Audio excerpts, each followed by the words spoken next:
তোমরা কত ঘন্টা করে বাড়িতে স্টাডি করছো এখন? শোন ভাই, তুমি কি এখন পড়াশোনা করছো নাকি অন্য কোনো কাজ করছো? একটা গান হয়ে যাক বসের। শোন ভাই, বলছে একটা গান হয়ে যাক বসের। বসের গান গাওয়া যেত ভাই, চেষ্টা করব। অনেকদিন করি না গান গেয়ে, গানটার অমর্যাদা হয়ে যাবে। মাধব মণ্ডল ফায়ারিং কেমন হলো? ফায়ারিং এখনো হয়নি ভাই, ফায়ারিং হবে। তবে মিড টার্মে যে ফায়ারিং সেটা আমরা ভালোভাবেই কমপ্লিট করেছি।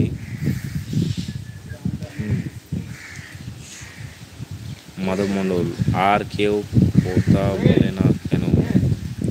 আর কেউ নেই ভাই, ওকে 6 জন আছে, এটাই আমার খারাপ লাগে।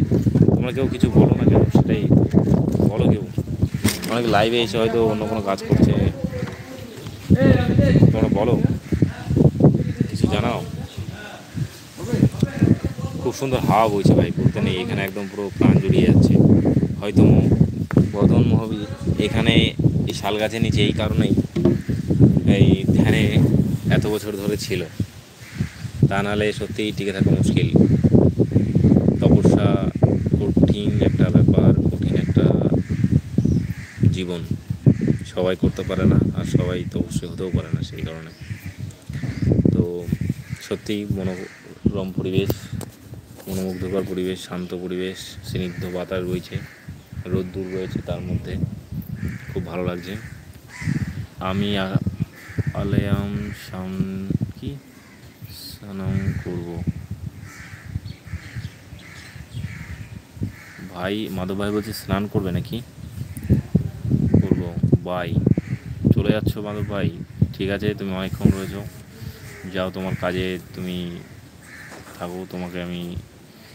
তুমি যে সময় দিলে তার জন্য অসংখ্য ধন্যবাদ ভাই।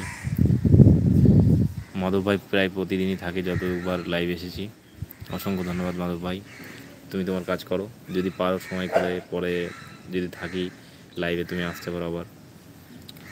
আর কি বলছে রয়, কেপি এক্সাম কবে হবে ভাই? কেপি এক্সাম এখন তোমরা দেখতে পাচ্ছ বিভিন্ন রকম কন্ট্রোভার্সি চলছে এক্সাম নিয়ে, বিভিন্ন ইউটিউব চ্যানেল বা আদার্স প্ল্যাটফর্মে।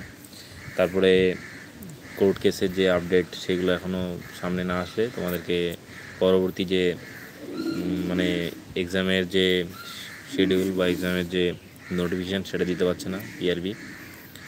তো যদি সেরকম কোনো খবর পাই আমি তোমাদের অবশ্যই জানিয়ে দেবো, বা তারপরে একটা ভিডিও বানিয়ে দেবো।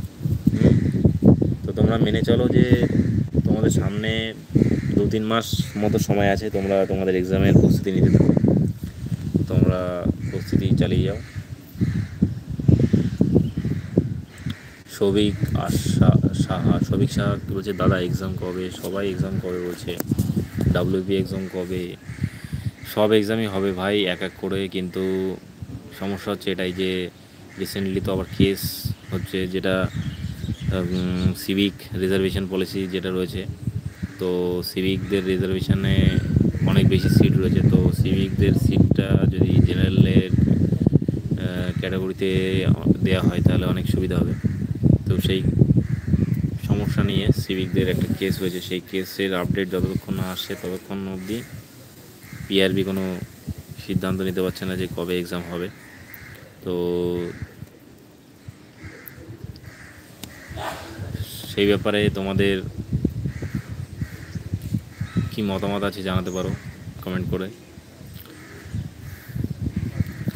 অনেকেই দেখছি ভিডিও বানাচ্ছে, যে বিভিন্ন বড় বড় ইউটিউব চ্যানেল,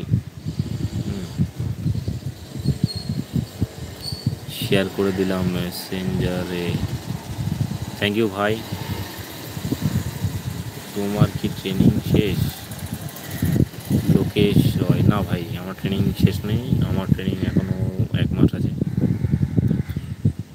তোমরা একটা করে লাইক করে দাও সেশনটাকে, অনেকে রয়েছে কিন্তু লাইক করছো না, লাইক করে দাও তাহলে ভালো হবে। লোকেশ, আচ্ছা লোকেশ ভাই, তুমি পড়াশোনা করছো নাকি কোনো জব পেয়ে গেছো অলরেডি? লোকেশ ভাই আজকে